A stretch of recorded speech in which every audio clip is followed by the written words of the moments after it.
오늘은 구원의 길이라는 제목으로 함께 말씀을 생각해 보겠습니다.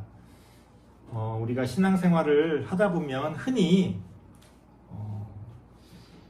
구원을 받았다 혹은 못 받았다 이런 식의 표현을 사용합니다.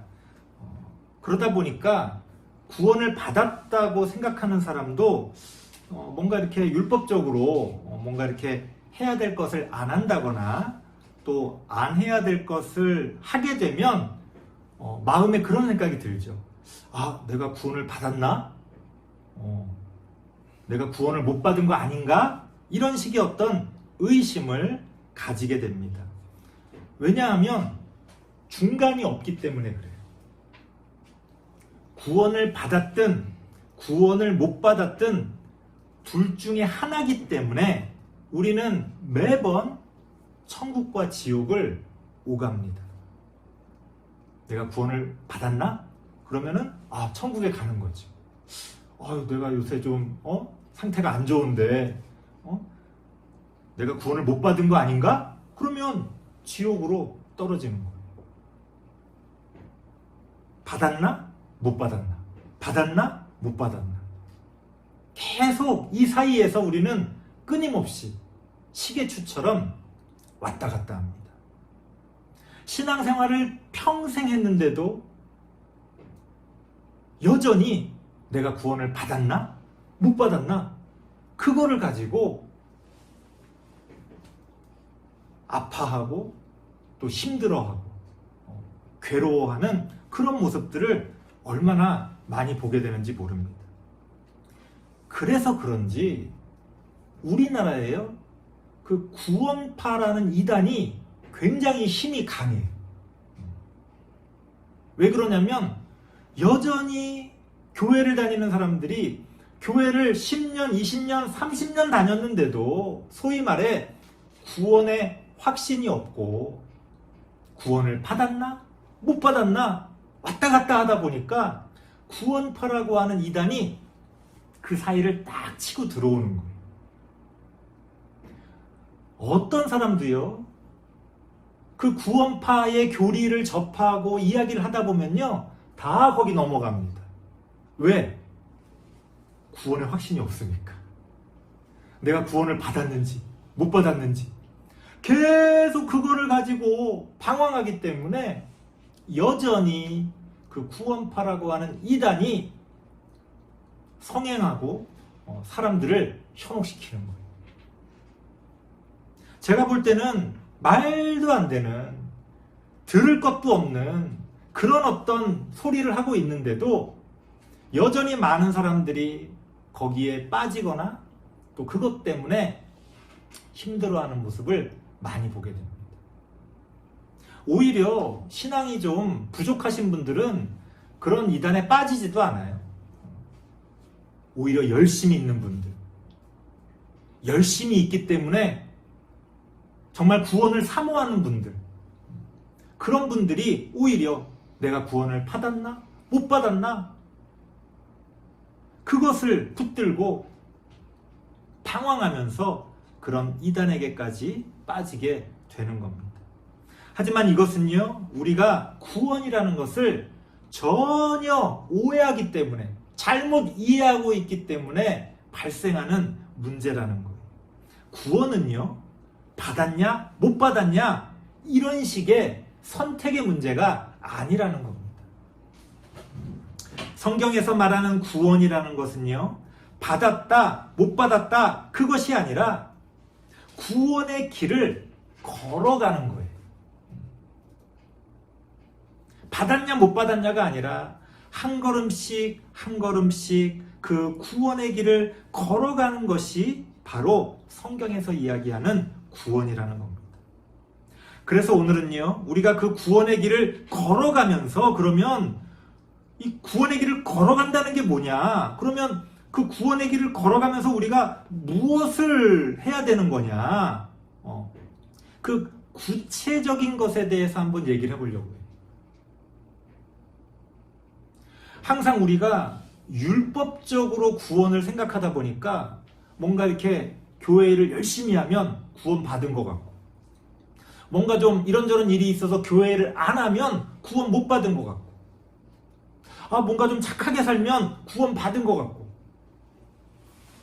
뭔가 좀 열심히 안 살면 구원 못 받은 것 같고, 이런 식의 착각에 빠진다는 거예요.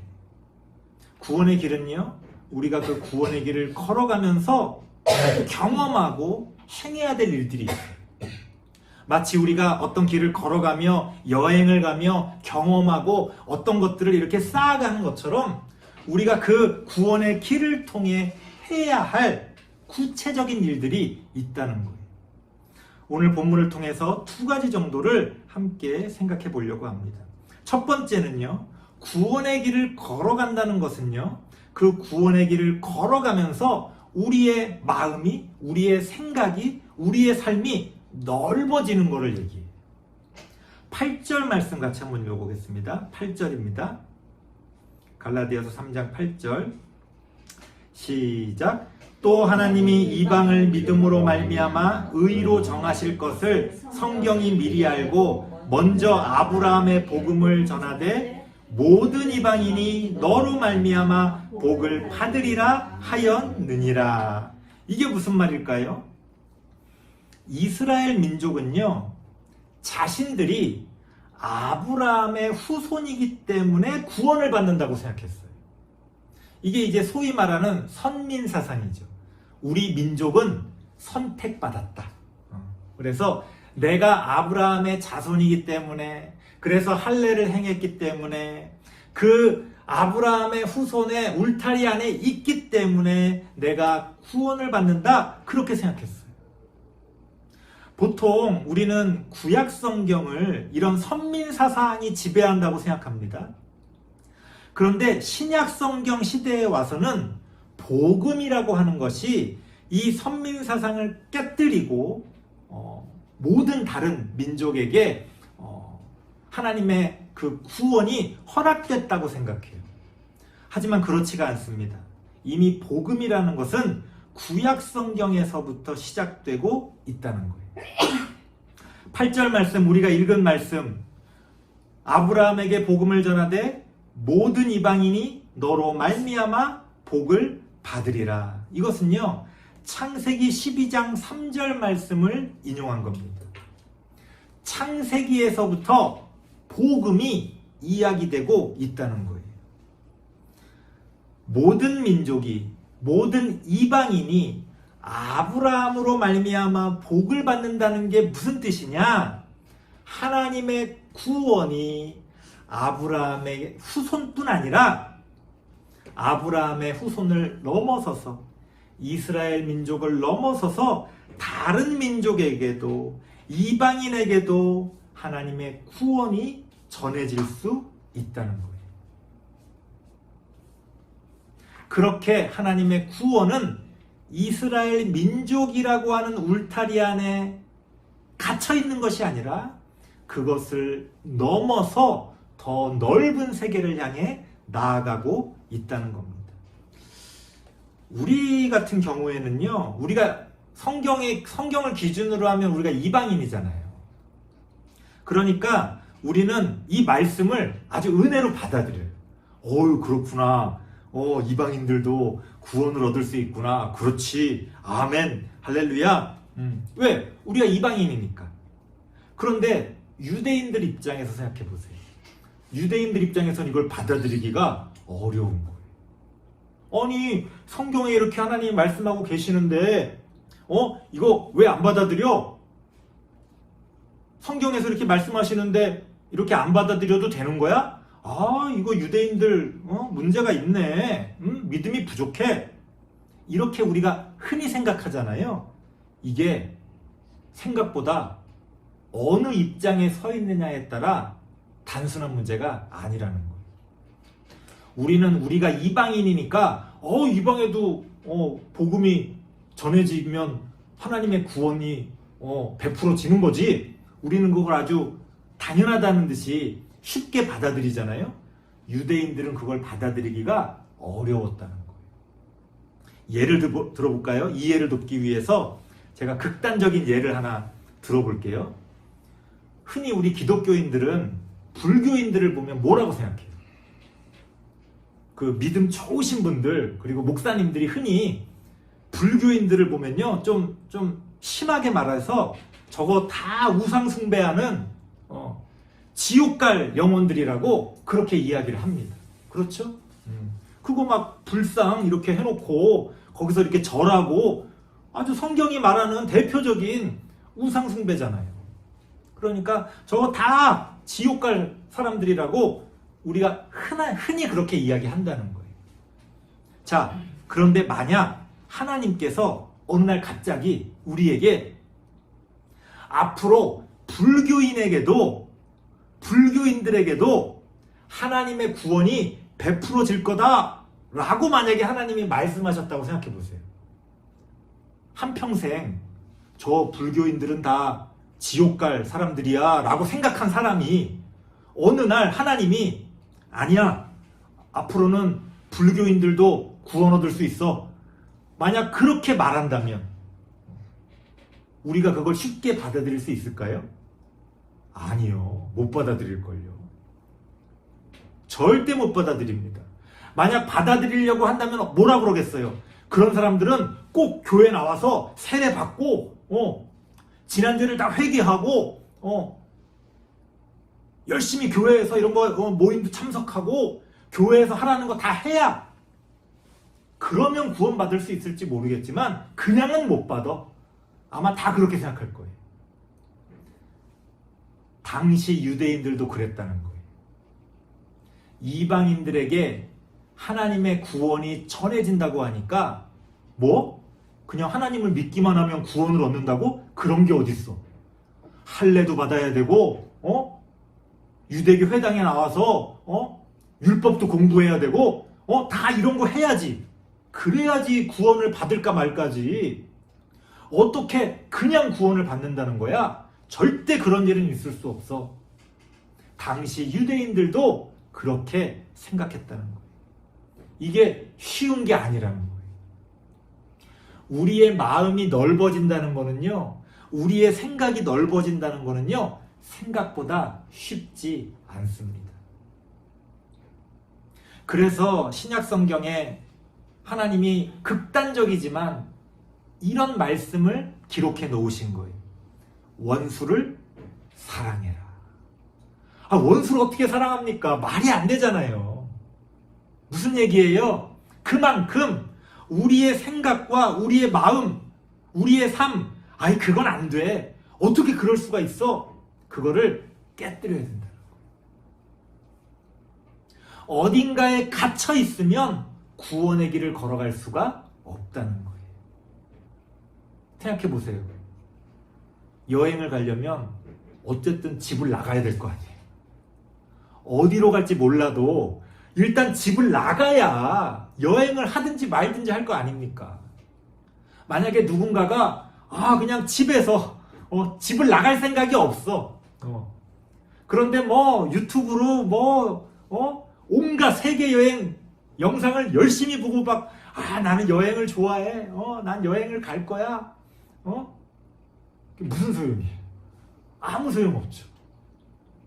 차라리 집 앞 편의점을 갔다 오더라도 집을 벗어나야 여행을 갈 가능성이 생긴다는 거예요.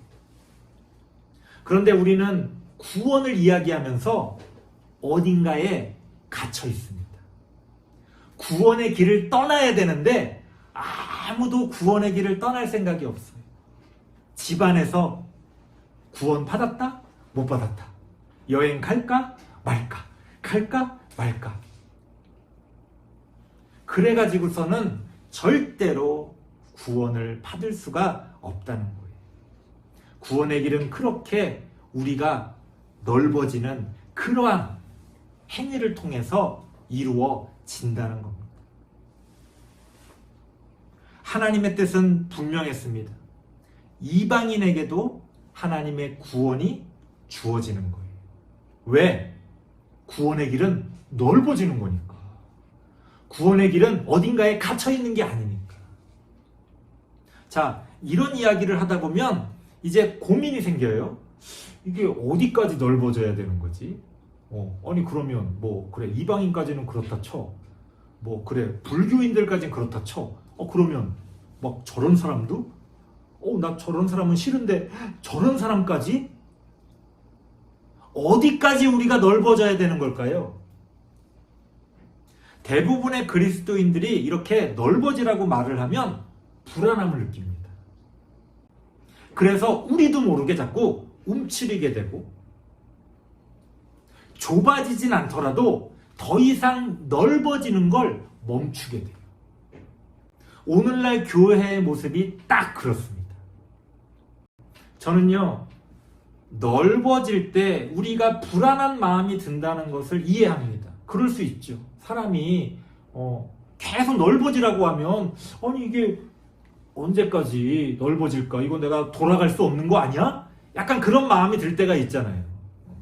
그럴 땐 어떻게 해야 됩니까? 다시 움츠러들거나 좁아지는 것이 아니라 구심력을 키우면 돼요.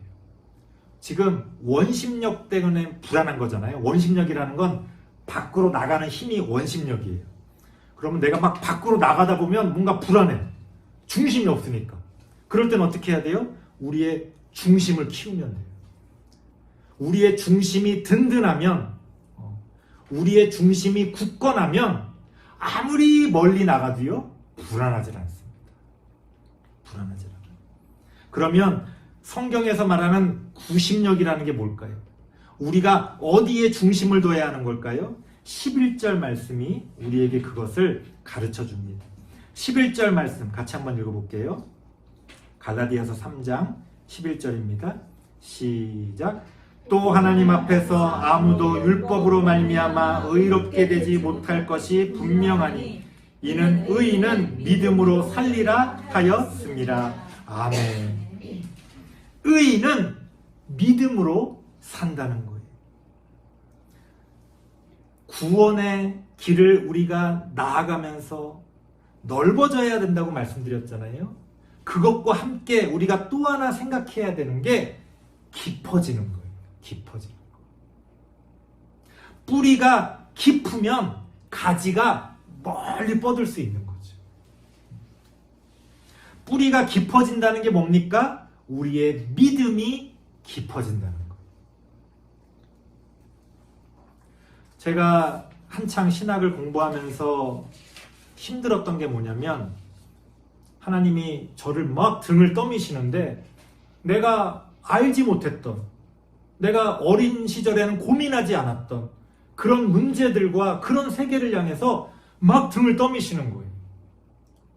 불안한 마음이 들죠. 이거 이래도 되나? 대부분의 사람들이, 저랑 같이 공부했던 대부분의 친구들도 마찬가지였어요. 다 거기서 움츠려듭니다. 심지어 교수님들이 그런 것들을 가르쳐주고 제시해줘도 저러다가 큰일 나는 거 아니야? 저런 거 괜히 고민하고 저런 생각하면 교회에서 문제 생기는 거 아니야? 다들 움츠려드는 거예요. 그때 저는 느꼈어요. 저도 움츠려들었는데 그때 제가 뭘 느꼈냐면 내가 믿음이 부족하구나. 내가 믿음이 굳건하면 이런 거에 흔들리지 않을 텐데 내가 믿음이 부족하니까 괜히 다른 이야기를 들으면 흔들릴 것 같은 거예요. 흔들릴 것 같은 거예요. 성경에서 뭐가 진리다 이렇게 얘기합니다. 우리가 주일학교 때부터 배운 진리가 있어요. 그런데 어떤 공부를 하다 보니까 그게 전부가 아니네. 뭔가 굉장히 복잡한 다른 것들도 있네. 그러면 그것을 향해 나아가고 그것을 이해해야 성장할 거 아니에요. 그런데 그것을 이해하려는 걸 포기합니다. 왜? 두려운 거예요. 자신이 없는 거예요. 내 믿음이 흔들릴까. 건강한 사람은 어떤 사람이 건강한 사람이에요? 진짜 그냥 이것저것 맘 먹어도, 심지어 조금 상한 음식을 먹어도 그거 다 소화시키는 사람이 진짜 건강한 사람이죠. 그런데 어떤 사람이 멸균실에서 창문이 다 막혀 있고 모든 공기가 멸균된 그런 곳에서 지낸다고 생각해 봐요.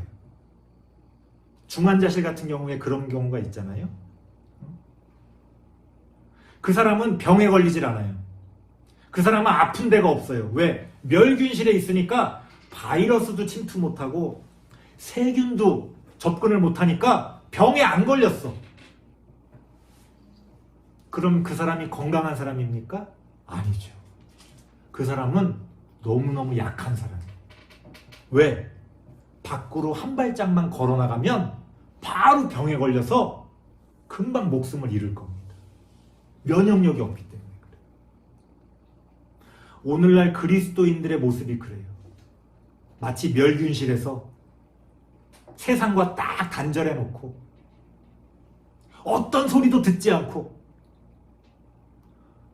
오로지 그 멸균실 안에서 가르치는 것만 배우면서 앵무새처럼 똑같은 신앙의 모습으로 똑같은 이야기만 하는 거예요. 그게 믿음이 좋은 겁니까? 아니요. 제가 볼 땐 믿음이 좋은 게 아니에요. 믿음이 좋은 척 하는 거죠. 그런 사람들은요, 세상에 딱 갖다 떨어뜨려 놓으면 견디지를 못해요. 견디지를 못해요. 믿음이 좋다는 거는요, 그런 여러 가지 어려움들, 내가 이해할 수 없는 세상에서도 하나님을 믿는 믿음을 지키는 거예요. 그게 믿음이 좋은 거죠. 온갖 이야기들을 들어도 흔들리지 않고 내가 믿는 바를 굳건하게 붙드는 거예요. 여러분, 믿음으로 산다는 것은요, 어떤 믿음 하나를 죽을 때까지 붙들고 있는 게 아니에요. 어떤 분들은 그래요. 예수 믿으면 구원 얻는다. 그 말씀 하나 붙들고 자기는 평생 산다. 그건 믿음이 아닙니다. 혹은 어떤 믿음의 결과를 놓고 그걸 붙들고 사는 사람이 있어요. 기도하면 하나님이 다 들어주신다. 나는 기도해서 이렇게 복받았다. 그거 하나 붙들고 평생을 사시는 분이 있어요. 그게 믿음입니까? 아니라는 거예요. 성경에서 말하는 의인은 믿음으로 산다는 것은 야곱의 이야기를 통해 우리가 알게 됩니다. 야곱이 천사와 씨름을 하며 하나님에게 새로운 이름을 얻게 됩니다. 너가 하나님과 겨루어서 이겼다. 실제로 이기진 못했지만 야곱이 하나님을 붙들고 천사를 붙들고 씨름했던 그 모습을 하나님이 믿음으로 봐주신 거예요. 여러분, 믿음이라는 거는요, 씨름하며 살아가는 거예요. 그 믿음을 붙들고 씨름하는 게 믿음이라는 거예요. 예를 들어 보겠습니다. 하나님이 존재한다고 믿습니까? 우리는요, 하나님이 존재한다는 것을 이만큼도 의심하지 않고 확신하며 사는 것을 믿음으로 사는 것이라고 생각해요. 그래서 뭔가 내가 이렇게 의심이 들면, 하나님이 이거 계시는 거야? 의심이 들면, 내가 내 믿음이 뭔가 부족하고, 뭔가 내가 구원을 못 받을 것 같고, 막 그런 마음이 들어요. 여러분, 아닙니다. 그렇지가 않아요. 오히려 믿음이라는 것은요, 하나님이 존재하는지를 끊임없이 고민하며 살아가는 게 믿음이라는 거예요. 굉장히 어려운 얘기인데요. 왜 그럴까요? 보세요. 조금도 의심 없이 확신하며 하나님이 존재한다고 믿는 사람은요, 하나님을 생각하질 않아요. 왜? 확신하니까. 당연하니까. 여러분, 공기가 있는지를 여러분 막 매번 막 생각하면서 살아갑니까? 아니죠. 공기는 그냥 항상 있는 거니까. 중력이 지금 우리를 붙들고 있어요. 중력이 우리의 몸을. 막 그걸 막 생각하면서 우리가 살아가요? 아니죠. 그냥 당연한 거니까. 내일 아침에 해가 뜰까 말까? 막 고민하며 살아가요? 아니죠. 당연하니까. 당연하니까. 당연한 거는요, 우리가 생각하질 않아요. 하나님이 계신다는 걸 당연하다고 생각하잖아요. 하나님을 더 이상 생각하지 않습니다. 그런데 하나님이 계신지 고민하는 사람은 어떨까요? 끊임없이 하나님을 생각해요. 이게 신앙의 역설이에요. 나는 확실하게 믿는다는 사람은 오히려 하나님을 생각 안 해요. 그런데 내가 하나님을 믿어야 되는데 뭔가 믿기가 힘들고 하나님이 계신다고 그러는데 하나님이 안 계신 것 같기도 하고 막 그런 고민을 하며 살아가는 사람은요, 오히려 하나님 생각을 더 많이 합니다. 하나님이 누구를 믿음이라고 생각하실까요? 역설적이게도 고민하면서 하나님을 생각하는 사람을 하나님은 믿음이 있다고 생각합니다. 그래서요, 이 극과 극은 통한다고 하나님을 아예 안 믿어서 하나님을 생각하지 않는 무신론자랑 하나님을 너무 확실하게 믿어서 더 이상 하나님을 생각하지 않는 유신론자랑 삶의 생활이 똑같아요. 하나님 없이 살아가는 거예요. 이게 극과 극은 통한다는 거예요. 진정한 믿음은 어디에 있어요? 그 중간에 있어요. 고민하는 거예요. 씨름하는 거예요. 하나님이 내 기도를 들어주시는지 의심하는 거예요. 그러면서도 또 기도하는 거예요. 왜? 갈급하니까. 하나님이 계시는지 항상 내 마음 가운데 반문하면서 때로는 방황하고 그러다가 또 다시 돌아가고 그렇게 씨름하는 거예요. 거기에 믿음의 길이 있다는 겁니다. 그렇게 믿음의 길은요, 믿음을 가지고 씨름하며 고민하는 그러한 것들을 통해서 그 믿음은 깊어집니다. 그리고 그게 우리의 중심이 돼요. 그러한 중심을 가지고 있는 사람은요, 넓어지는 것을 두려워하지 않아요. 오히려 새로운 것들을 배우고 또 그러한 것들을 이해하게 되는 일을 기뻐합니다. 하나님이 여기까지, 하나님이 이렇게까지 역사하시는구나. 우리는 오히려 그 세상이 넓다는 것에 대해서 하나님께 영광을 돌리게 된다는 것. 그 넓은 세상을 통해 하나님은 우리에게 말씀하십니다. 우리에게 구원의 길을 열어주신다는 것. 설교를 마치겠습니다. 여러분은 구원의 길을 걸어가고 계십니까?